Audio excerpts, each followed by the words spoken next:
So 43 Spanish. Originally this was developed in 1871 under the name 4377, was used in some early Peabody rifles. But later on a lot of the Spanish and South American countries adopted this as their standard cartridge. It was known as 43 Spanish, 11mm Spanish, or 11.15 by 58 rimmed. So uses a 383 grain cast lead bullet. Original loadings were using black powder. This is JBA 43 Spanish brass, which is your best option, even though it's a little pricey right now. But you could use 348 Winchester, but if you're going to do that, which I haven't bothered with because it'd be a pain. So the original casing had a rim for extraction, then sort of an extension off the back, and it would headspace off the whole distance. The JBA brass it's all one piece, just one big thick rim that it headspaces on and extracts from. Same for 348 Winchester, and your actual rim diameter for 348 Winchester is a little bit less than the rim diameter on 43 Spanish, which can lead to some extraction problems. Your overall length is a slight bit less, and that's before you expand the neck. So when you expand the neck, it's going to shorten up a little bit. And keep in mind, if you're shooting it out of something like this Modelo Argentino, it already has a pretty significant room in there in front of the end of the casing for powder fouling, so you don't want to shorten it up too much. Other thing is the rim thickness is exactly the same on both of them. So really all you have to be concerned about is the width for extraction and then how much length you're going to lose when you expand that out. So other than some basic reloading tools which you should have, such as priming tools, dechamfering, deburring tools and whatnot, calipers, the things you'll need specifically to reload for this cartridge is going to be, like I said, your brass. You're going to need a large rifle primers. I'm going to be using 2F black powder. Shoot black powder out all my older guns rather than smokeless substitutes.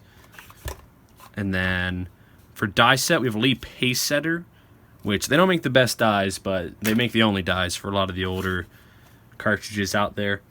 I've added one extra die in here that I use, which is a 44 Magnum bell expander. And I have this in here because if not, using softer lead, your seating die can sort of leave marks on it, so it just looks nicer because then there's less force going in and it won't mar it up as much. So yeah, it comes with shell holder, seating, depriming, and with this shell holder, be gentle with it or get an extra one if you can because it's got pretty thin walls on it. I've had some of these sort of large rim black powder cartridge shell holders break on me in the past.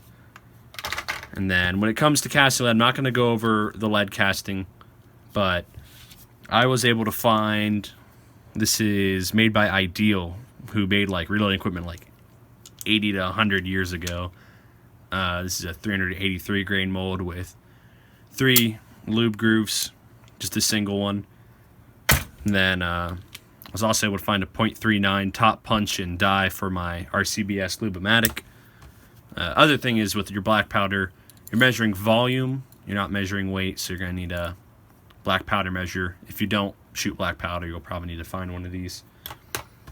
So when it comes to the rifle, I'm specifically loading for a Modelo Argentino, and I'll show you the extraction on it with the dedicated 43 Spanish brass. It seats nice and tight and has a pretty good extraction on it compared to 348 and like the 8 Lebel case rims. These actually mic out a little bit oversized compared to what's officially on paper for the rim diameter, but like I said, these seat in there fine and they have a nice, good, clean extraction. Okay, our first step is to deprime, resize the brass in one step. So with the Lee pace setters, you want your shell holder to come up in touch and that last little bit of pressure.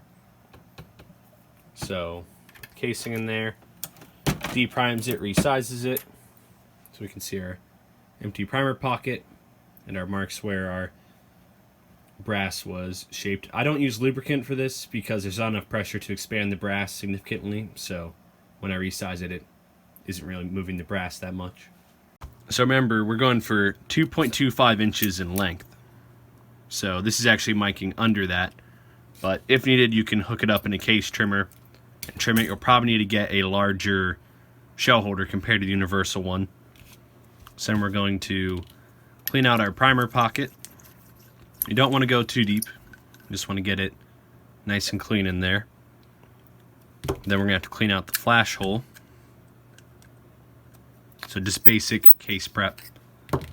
And then our chamfering and deburring, don't go crazy on it.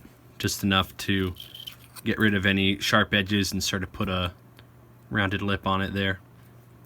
So now this is pretty much ready to go already. I'm going to go ahead and skip the belt expander, assuming that this guide's mainly just for the lead pace setters. So we're doing 70 grains of powder on top of a .439 diameter 383 grain projectile. That gets us, on average, it gets me 1373 feet per second out of my Modelo Argentino. So I'm going to set this on 70. I sort of put the powder in a little tiny container and use that to scoop it into my powder measure. They make powder pourers, but for this thicker grain, the 2F, it doesn't quite work too well. So then I level off the top. I usually just take the cartridge, put it right on top, and just flip it 180. Then I'll seal it up, give it a little bit of a shake to sort of settle the grains in there, give me some space, and get the bullet sort of started on it by hand.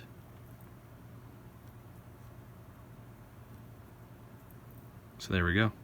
Alright, we got the seating die in there. Same sort of setup as before, where your shell holder is going to make contact, and then you're going to have a little bit of pressure on that last bit of movement.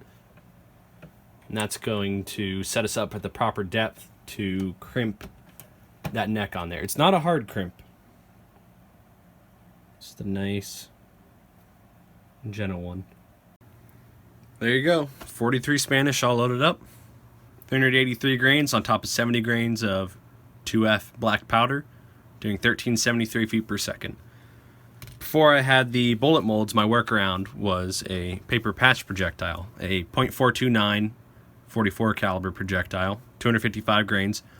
I would paper patch these up to .439, the proper diameter, and put those on top of 70 grains of 2F black powder as well. But if you can, find the proper molds and shoot it with the proper projectiles. So hopefully this helps and you can take another old rifle out and get it shooting again.